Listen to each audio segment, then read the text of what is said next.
horses and the chariot driver, and who is sitting in that chariot.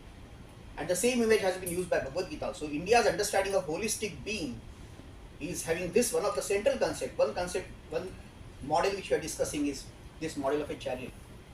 So Ratha is your body, and then the horses are all your indriyas which are trying to go always outside to the Vishayas. All the worldly things are trying to attract you. Eyes will start seeing the things different ways, ears will start, skin has the touch, and all these things. All Panchendriyas are going to go towards their objects of gratification, objects of their understanding or reception. So these objects are your world. These indriyas are your horses, and your mind is actually these reins which are trying to control those horses. And these horses which are controlled by the rein, who is holding that? Who is the king? Who is the person who is holding this? He is that charioteer. He is the driver. Okay? And who is sitting in that Ratha is the body, then who is sitting behind is your Atman, which is sitting there. The spirit, your soul is sitting behind. The charioteer is driving it. He controls all the reins in his hand.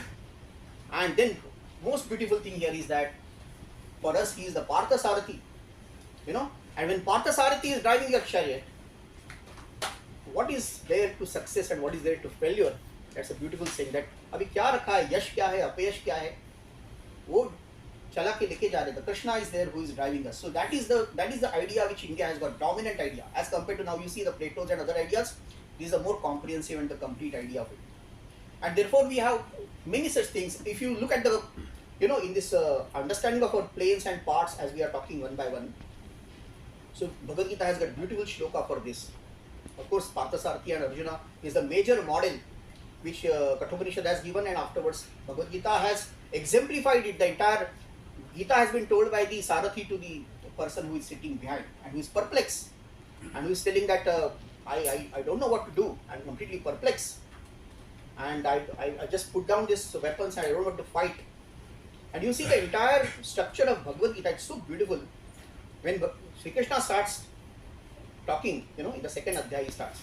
And then he first the great idea of psychological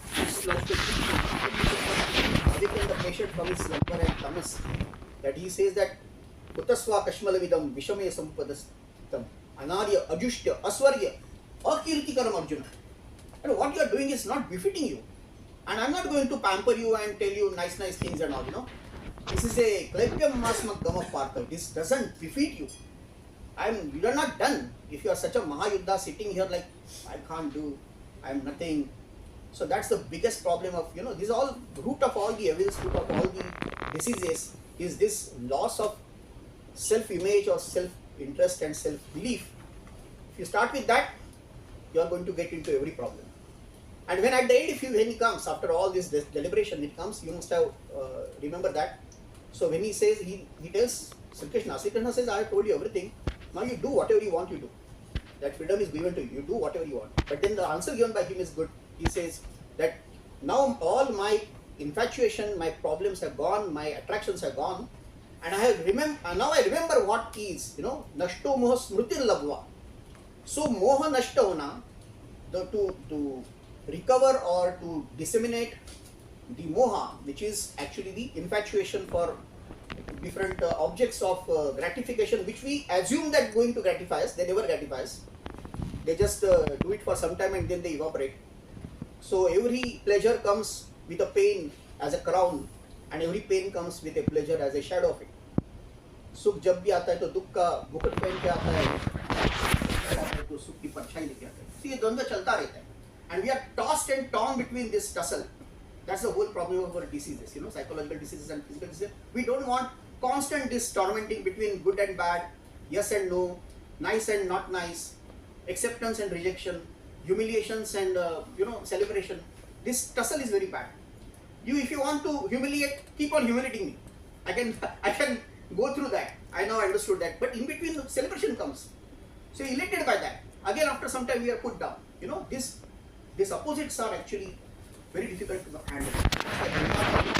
Go beyond the dharma, go beyond the duality. So that's why Indian thought, you see, is going kashyat dhira pratyagatma namakshat, So all the people were started looking outside, but there was a rare individual who dared to look inside. And when looked inside, he decided that yes, this is where the Amrita is there. This is where the, the exiliar of the life is there. This is where the immortality is there. So I need to structure that going out. So there are so many conditions like this. But one important point is that for the holistic idea, as Upanishad says or all our scripture says, we need to practice both Vidya and Avidya. Those who practice only Avidya are going to enter into darkness for sure. But those who practice only Vidya are going to enter into greater darkness. You see, those who practice only the worldly knowledge are going to enter into darkness because they have negated the higher knowledge. But those who practice only higher knowledge, neglecting the worldly knowledge, are going to enter even more darkness. And that's the beauty of holistic idea, that you need to have this as well as that, immediate as well as transcendent. Both should be managed, matter as well as spirit. And that's where we are different from the other people, that only matter is going to be detrimental for our health and our well-being and our pleasure. That's for sure. But only spirit is also going to be a problem. Spirit in every sense, So only spirit is also not recommended. So that's why this combination is very important for us. Many more are there. But then ultimately, just to cut short, we can say it's ultimately about the understanding, the beautiful understanding which our scriptures give us, that manatatra layam yati, that Vishnu padam, where the mind is completely becoming non-mind. When you are able to control the mind and completely, pacify the mind, manatatra layam, uska lay hona chahiye. It should just get completely all its vritti nirodhas should be done, and therefore when it becomes completely stable, steady, that is where the feet of Vishnu is. That is where the entire journey ends. So, and who is going to do that? Vivek Chudamani has got a beautiful saying for that. It says that if you see, Manaiva Manushyanam Karana Bandhana Mokshayo. So beautiful. Manaiva Manushyanam Karana Bandhana Mokshayo. Somebody says, no, I got so many problems, I cannot do that, I don't have time, where I will go for exercise, for yoga, I don't have a place also to do it, so and so forth. And my family problems are so many, my social problems are so many, this and that, so many things we say. 100 excuses we are having.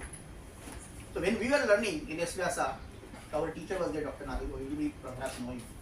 So he used to tell us, do you have a place to sleep? We have a place to sleep, every day we sleep. So he said, for yoga only that much space is required. If you get space for sleep, only that much you take one small mat, you keep that much distance only, and that is enough for you for daily doing. Don't have any excuses. So Manaiva Manushyanam, your biggest bondage, the one who is stopping you from all the progress, is your own mind. And who is going to help you to liberate from this, go ahead from this, go to the great heights? That is again your mind. So mind is the reason for your bondage. Mind is the way to your solution. So that's a great idea of our entire thing. So, and you have the process for that. I mean, they are not saying that you do this, you do this, do this. There is a scientific process. Yoga is the science of spirituality. So we have to go as a students of science. I am also a student of science. You all are also there. So we like to have process. But ऐसा ऊपर मत बताओ, you go through the process, you go through the proper structure and go 1, 2, 3, 4, 5. I will do this, then I will like it. Otherwise it will not work. So we give the process. And everything is put into the process. Yavat drushti bhror madhye. That means if you want to concentrate at the middle of your eyebrows, I'm just giving one example. There are so many examples. The process has been clearly established. If you do this, what will happen? If you concentrate here, what is going to happen? If you concentrate here, what is going to happen? If you concentrate here, what is going to happen? So there is every chakra has got some significance. You can concentrate there and get the result of that. And therefore, we understood from our ancient times itself that ultimately there is a consciousness which is the main thing in this world. Consciousness makes matter. Matter cannot make consciousness. चैतन्य ही सब कुछ है और जड़ जो है उससे बन रहा है.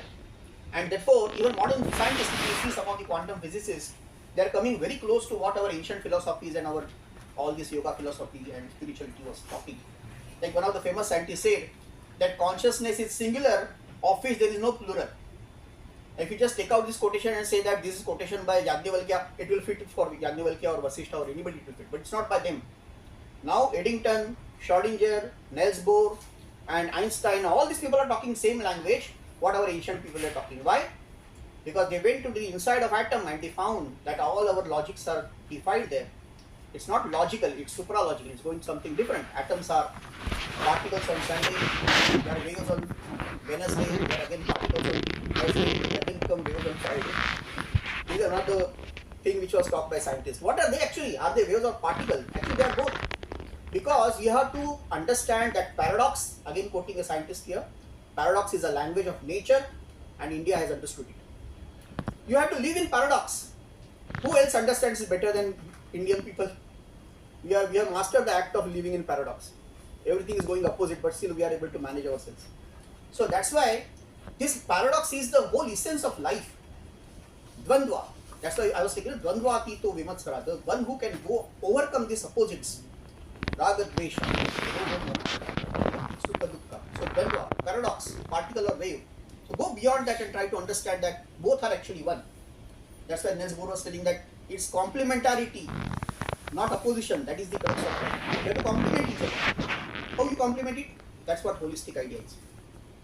So now coming further, we understand here that a model of health which is biophysiological, biophysiosociological model. Let us consider this.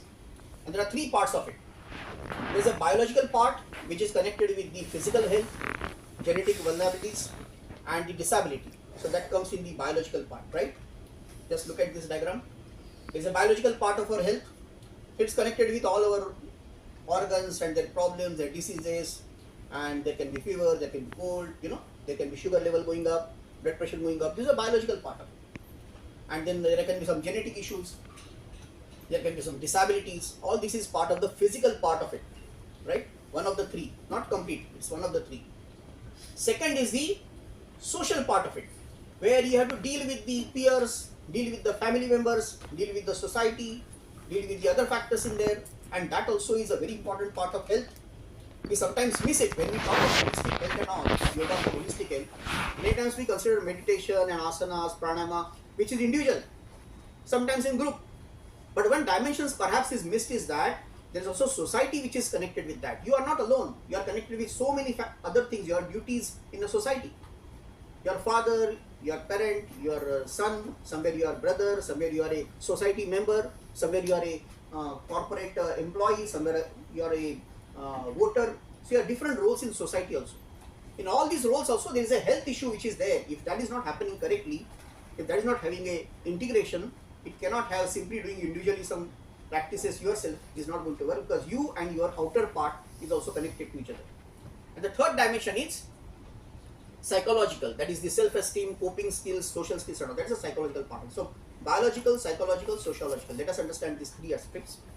And in each one, there can be something social and biological come together. There can be some, people succumbing to drugs and other things. They are not able to cope up with that part.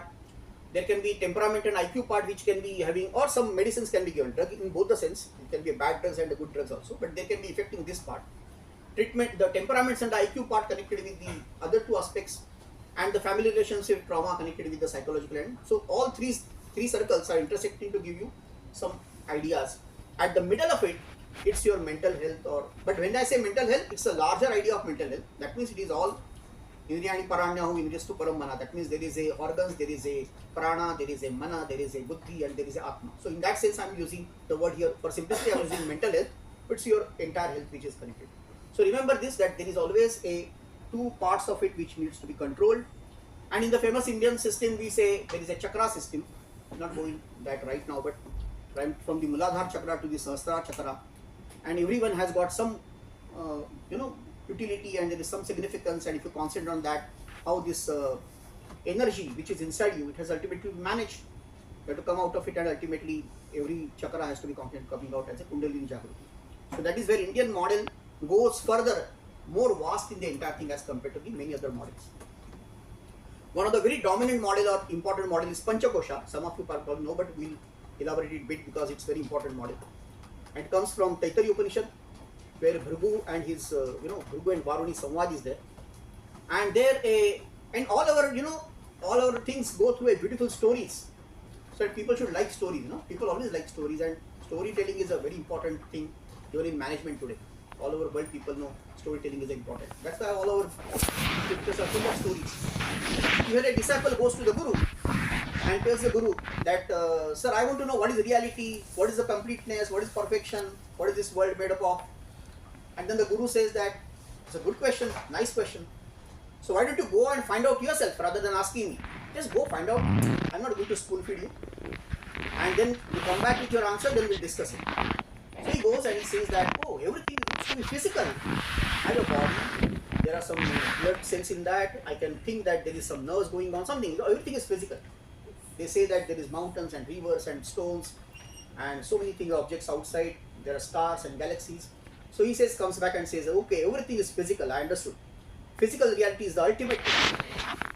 From here, so very beautifully, lyrically it goes. Annam brahme divyajanat annadeva khal vimani bhutani jayante. So from Anna everything comes. In Anna everything stays. In Anna everything gets dissolved. Anna here means the physical things. Atoms, molecules, subatomic particles, quarks, leptons, or genetics, DNA. Everything is physical ultimately. So the Guru says, yeah, you're right. I mean, perfect. But you know, it's not complete. The answer has just started. Why don't you go back and see something more? He goes back. And then he gets the second answer. He says, behind this energy is playing. There is electricity is there, magnetism is there, there is pran shakti is there, life force is there. So everything is composed of energy. He comes back and says, it's the Panchkosha which is the prominent. The Guru again sends it back. So the story goes like this. Every time he comes back with an answer, the Guru says, you are good, your answers are wonderful. But they are not complete answers, please go back and find out more. So more answers can come. And he goes back again. So then third phase he says, okay, now I understood. Behind this life force, behind these energies, energy is outside and energy is inside. Outside there is a light, electricity, magnetism and so many things. Inside there is my own life force, that is also energy. Behind that there is something called as mind. And that mind is a thinking thing. And that thinking actually is working behind both the physical thing as well as the my life force. So that means mind is everything. Mind is everything. From mind everything comes. In mind everything stays. In mind everything gets dissolved. Manava Manushana. Everything is. So again the Guru says, I mean, you are really wonderful. You are taking one by one correct steps. But let me tell you, this is not the final step. So here is where the science and today's society has come. We are all mental beings and we have come to the level where reason has become dominant and reason is governor of life. But there is also office and limitation of reason. Reason has been the help. Reason is the problem today. If the reason has made us what we are today, reason is also cause for most of the problems we have got today. You see, because we are rational, because we are thinking, we become so much problematic and we get so many diseases. जो सोचते नहीं ये बड़े निरोगी होते. अब प्राणी जगत को देखो, they have left their everything into the hands of the प्रकृति. प्रकृति के गोद में वो खेलते. Nature is everything for them. They don't think. They don't try to become different. Oh, today I will become different. Today I will become vegetarian. No, my job is hunting. I will go and kill animals because that is what Prakriti has given to me. So when there is no evolution of mind, of course they were not developed as we are, but at the same time they were more healthy than what we are.